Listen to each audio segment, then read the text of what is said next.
नमस्कार. नमस्कार. आपलं आमच्या महाराष्ट्र कृषी उद्योग युट्यूब चॅनल मध्ये स्वागत आहे. थँक्यू. तर सुरुवातीला आपला परिचय करून द्या. माझा परिचय मी ज्योतिराम जगन्नाथ पाटील, राहणार लवण माची, प्रॉपर गाव माझे येडेमचंद्र आहे. तालुका वाळवा, जिल्हा सांगली. बरोबर. सध्या आपला किती गायींचा गोठा आहे? आता माझ्या मोठ्या 40-42 गाय आहेत आणि पाळे एक 10-12 आहेत. म्हणजे एकूण 50-55 गायींचा गोठा आहे आता माझा. 50 हम्म, गायींचा गोठा आहे. हम्म, हम्म. बरोबर. सुरुवात आपण कशी केली होती व्यवसायाला?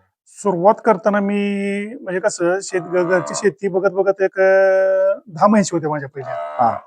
म्हशींचा भाकडकार वगैरे वगैरे बघायला गेल्यानंतर तो जरा म्हणजे कसं प्रापंचिक दृष्ट्या ते न परवडण्यासारखं होतं. म्हणजे म्हैस पालन गाय पालनापेक्षा परवडलं नाही तुम्हाला? नाही, परवडत असंच नाही. म्हणजे प्रोफेशनल जर तुम्ही विचार केला तर काय गोपालन परवडतं या परवडतं. म्हैसीपेक्षा. हो, म्हैस पालनामध्ये भाकड काळ जास्त असल्यामुळे भाकड काळ जास्त राहतो. आणि कसं होतंय, साधारणतः एक 6 महिने 7 महिने झाल्यानंतर 6 महिने झाले की गाय मस्त कशी दुधाला कमी येते किंवा पूर्णच दूध द्यायची बंद होते. तसं गायींचं नाही ना. गायींचं कसं होतंय, आजी म्हणजे समजा तुम्ही जिथपर्यंत तुम्हाला करायचं तिथपर्यंत दूध काढू शकता तुम्ही. 8व्या महिन्यापर्यंत 9व्या महिन्यापर्यंत सुद्धा करू शकता गायचं दूध. म्हणजे शेवटपर्यंत फायदा गायचा आहे. हो हो, येस, तो गायचा फायदा राहतो. 2 महिने आपण आठवतो म्हणून 2 महिने, नाही तर मग बऱ्यापैकी आपलं असं दूध देत राहते गाय. असातला काही भाग नाही की ते आपण आठवण्यावर जात असं. बरोबर, ठीक आहे. म्हणजे आता सध्या दुधाची टॉपची गाय किती लिटरची आहे तुमच्या गोठ्यावर? आता माझ्यापाशी 34 लिटरची गायची टॉप जास्त दूध देणार म्हणजे 34 लिटर पर्यंत दूध देणारी गाय आहे. बरोबर. जी म्हणजे तुम्ही गोठ्यावर तयार केली होती का विकत आणली होती? नाही, विकत आणलेली आहे आपण. विकत आणली होती का? बरोबर. एक किती खर्च झाला आणायला काय? त्या गायला ती गाय आपण बघा आपली 94,000 रुपयाची खरेदी. 94,000ला 34 लिटरची गाय मग त्यावेळी घेतलेली आपण. आता ते साधारणतः 3-4 वर्ष झाली. 3-4 वर्षापूर्वी. बरोबर, ठीक आहे. यांचं खाद्याचं नियोजन कसं असतं? खाद्याचं नियोजन म्हणजे कसं, दूध म्हणजे कशा स्वरूपात विचारतात? म्हणजे खाद्य म्हणजे खाद्य काय वापरतो तुम्ही? हिंदुस्थानची हिरा गोळी वापरतो मी खाद्य. आणि बार्ली वगैरे? बार्ली वापरतो मी. रवास का वापरतो. बरोबर. मग त्याचा म्हणजे दूध वाढीसाठी बार्ली म्हणजे फायदेशीर आहे का? बऱ्यापैकी. म्हणजे कसं आहे, साधारणतः 8-10 गाय असतील तर तुम्हाला बाकीचे म्हणजे सरकी म्हणा, गोळी म्हणा किंवा त्याच्याबरोबर आटा मका चुनी तुम्ही वापरू शकता. जास्त क्वांटिटी जनावरांची झाली की तुम्ही म्हणजे कसं होतं, त्यात वेळ जास्त जपतो. ही थोडं ती थोडं करत वेळ जपतो ना. म्हणजे हे कसं कसं होते, गोळी पेंट वतली की तुम्ही एका बकेटमध्ये घेऊन आपलं पटपट पटपट ओतू शकताय ना तुम्ही, एकच हे असल्यामुळं. आणि परवडतंय का? परवडते 100% परवडते. कसं आहे, जरा कष्ट जास्त आहे पण प्रॉफिट पण आहे. फक्त काय ते मन आहे, जनावरांच्या पाठीमागे जनावर व्हायला लागते. अशा पद्धतीत आपलं ते बऱ्यापैकी परवडते. म्हणजे कष्ट करणाऱ्याला परवडते. कष्ट करा म्हणजे प्रॉफिट राहतोय. जर तुम्ही एखादा 2 भैया वगैरे असं ठेवलं असेल तर प्रॉफिट राहते ना अशातलं भाग नाही. पण कसं, जे आता आम्ही घरातच आम्ही करतोय, तसं तुमचं भैया ठेवल्यानंतर ती प्रॉफिट जरा कमी होते ना. भैया ठेवल्यानंतर ती प्रॉफिट साधारणतः 50 गायांच्या पाठीमागे एक भैया नावापाचा 45,000 रुपये मागतो एका महिन्यासाठी. 40 गायांसाठी? 40. साधारणतः 40-50 जर गाय असतील तुमची तर एक भैया आता त्यांचा आत्ताचा रेट जो आहे भैयांचा, तो 900 ते 1,000 रुपये एका गायचा एका महिन्याचा. बरोबर.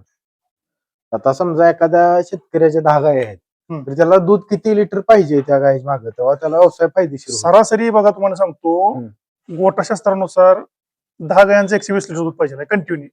10 गायांचे 100 म्हणजे गाय मागे 12 लिटर दूध लागते दूध पाहिजे गोठाशास्त्रानुसार.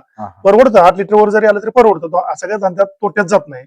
पण जे गोठाशास्त्र म्हणते ना, ते साधारणतः 120 लिटर दूध लागतं 10 गायांच्या पाठीमागे लागते. बरोबर. आता सध्या यांचं चाऱ्याचं नियोजन कसं आहे? आता माझं 1.5 एकर हत्ती घास आहे.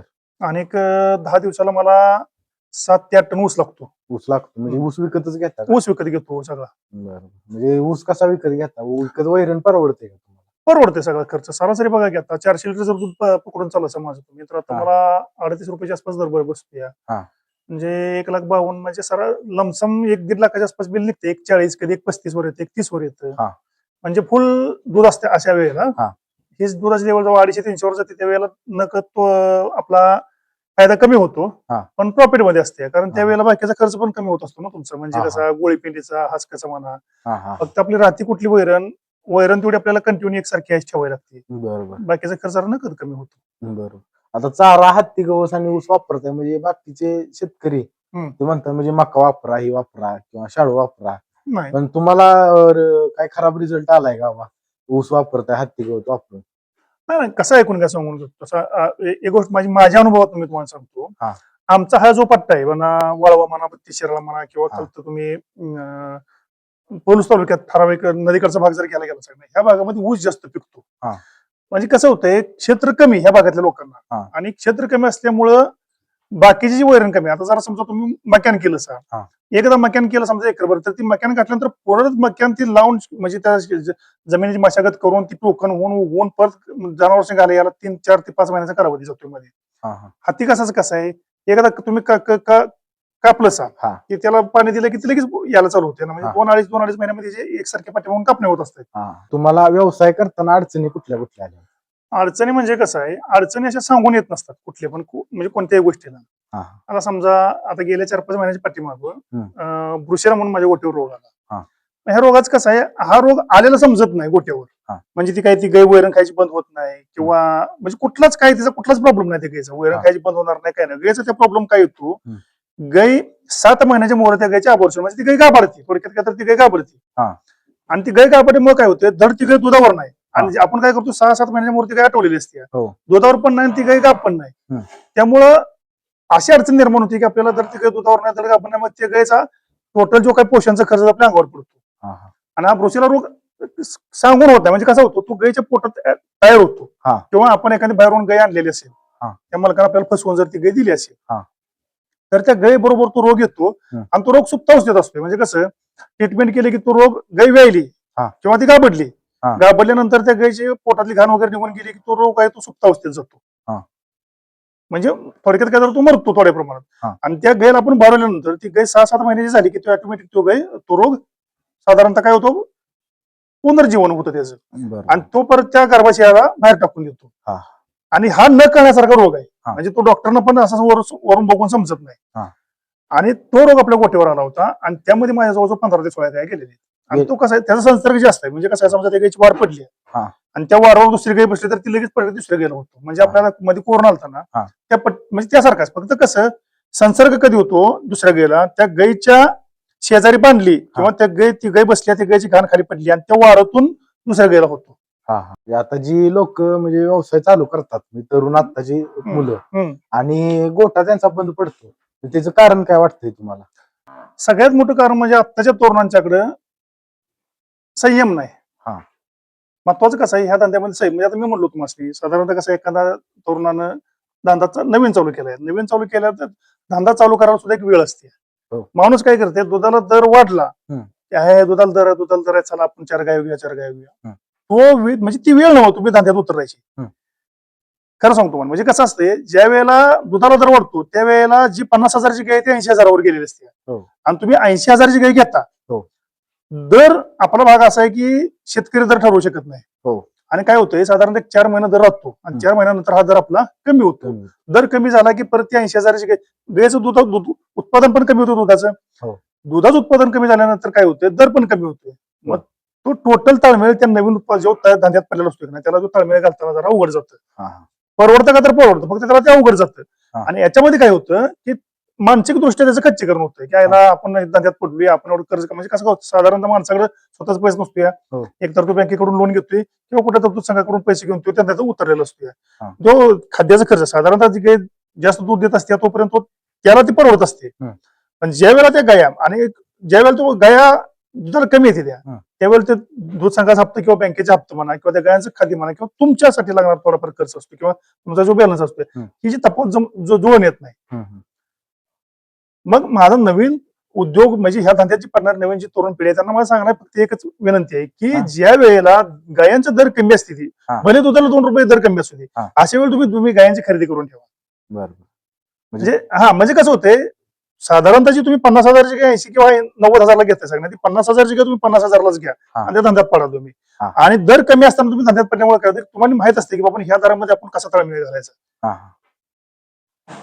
तरुण पिढीची सगळ्यात मोठी चुकी होती ती चुकी होती की दर वाढल्यानंतर ती खरेदी करते. ती खरेदी करताना तुम्ही कशी करताय की जवळजवळ थोडकं काही म्हणलं तर दुपटीनं तुम्ही गायांची खरेदी करता म्हणजे साधा 50,000ची काही 70-80 किंवा 90,000 तुम्ही खरेदी केली हो. तर हा ताळमेळात फरक बसत नाही तुमचा. म्हणून ज्या वेळेला गाया दुधाचा दर कमी असतो अशा वेळेला तुम्ही गाय खरेदी करा, तुम्ही स्टेबल व्हा. आणि एक साधारणतः ज्या वेळेला तुम्ही धंद्यात पडता त्यावेळेला तुम्ही अशा म्हणजे 20 लिटर 22 लिटर 25 लिटरच्या गायांची खरेदी करू नका. 17-18 20 17-18 20 लिटरच्या गायांची तुम्ही खरेदी करा. कारण का तर ह्या गायांचा मेंटेनन्स कमी निघतो 17-18 लिटरच्या गायांचा. आणि ज्यावेळी तुम्ही जास्त दुधाच्या गायांची खरेदी करता ती गाय दूध देते, तिला मेंटेनन्स पण तेवढा जास्त असतो. कसा असतो तर तिला खाद्य वेळेत गेलं पाहिजे, पोटात तिला सप्लिमेंट गेलं पाहिजे, म्हणजे मिनरल मिक्सचर म्हणा, कॅल्शियम म्हणा, किंवा त्या गाय बाबांनी आपण तुम्ही 25-26 लिटरची गाय 30 लिटरची गाय घेतलीच तर त्या गायला किती प्रमाणात आहार द्यायचा, कुठला द्यायचा, कसा द्यायचा ही तुम्हाला कळेपर्यंत तुम्ही मोठ्या गाय घेणं म्हणजे माझ्या अनुभवाप्रमाणे तरी चुकीचं आहे. तर शेतकरी मित्रांनो, कशी वाटली तुम्हाला आज या शेतकऱ्याची प्रेरणादायी गोष्ट कमेंट मध्ये नक्की सांगा.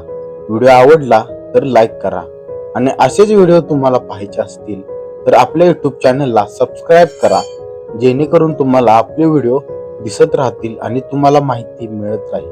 धन्यवाद.